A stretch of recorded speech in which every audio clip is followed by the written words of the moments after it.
കാലം പോയി ഇന്നിപ്പോൾ പള്ളിക്കൂടം എന്ന് പറഞ്ഞാൽ പലരും വിചാരിക്കുക എന്താ പള്ളിക്കൂടം? പള്ളിയോടനുബന്ധിച്ചുള്ള കൂടം, അതാണ് പള്ളിക്കൂടം എന്ന് പറയും. എന്ത് വിഡ്ഢിത്താന്ന് ആലോചിച്ച് നോക്കൂ. സ്വാമി ഇവിടെ വിദ്യാഭ്യാസ സ്ഥാപനങ്ങൾ ആരംഭിച്ചത് ക്രിസ്ത്യൻ മിഷണറികളാണ്. അങ്ങനെ ക്രിസ്ത്യൻ മിഷണറികൾ പള്ളിയോടനുബന്ധിച്ച് വിദ്യാലയങ്ങൾ ആരംഭിച്ചത് കൊണ്ടാണ് പള്ളിക്കൂടം എന്ന് പേര് വന്നത്. എളുപ്പമായി പറയാൻ. നമ്മളെല്ലാവരും ഏറെക്കുറെ എല്ലാവരും ക്ഷേത്രങ്ങളുമായിട്ട് ബന്ധപ്പെടുന്നവരാണ്. ക്ഷേത്ര ഉത്സവങ്ങളിൽ പള്ളി വേട്ടയുണ്ട്.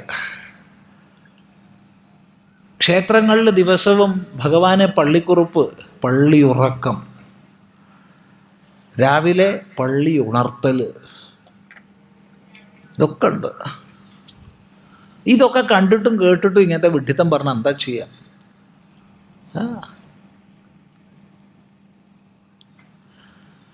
ഒന്ന് ആലോചിച്ച് നോക്കൂ.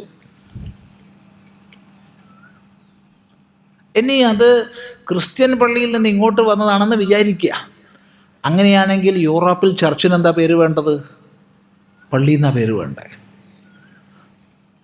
യൂറോപ്പിൽ നിന്ന് പോയി അമേരിക്കയിൽ എന്താ ചർച്ചിന് പേര് വേണ്ടേ? പള്ളി എന്നാ പേര് വേണ്ടേ? ഓസ്ട്രേലിയയിൽ പള്ളി എന്നാ പേര് വേണ്ടേ? ലോകത്തിലെവിടെയും പള്ളി എന്ന് പേരില്ല. ആകെ കൂടെ കേരളത്തിലും തമിഴ്നാട്ടിലും മാത്രമേ ക്രിസ്ത്യൻ ചർച്ചിന് പള്ളി എന്ന് പേരുള്ളൂ. കാരണം ദക്ഷിണ ഭാരതീയമായ ഭാഷയിൽ ദിവ്യതയുമായി ബന്ധപ്പെട്ട, ദേവതോപാസനയുമായി ബന്ധപ്പെട്ട, ക്ഷേത്രവുമായി ബന്ധപ്പെട്ട ശബ്ദമാണ് പള്ളി.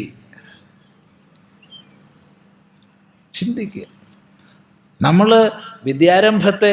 വിദ്യാധ്യയനത്തെ ഏറ്റവും വലിയ ഈശ്വരീയമായ ഭാവമായിട്ട് സരസ്വതി ഉപാസനയായിട്ടാണ് കാണുന്നത്. സരസ്വതി ഉപാസിക്കുക, ചിന്തിക്കുക.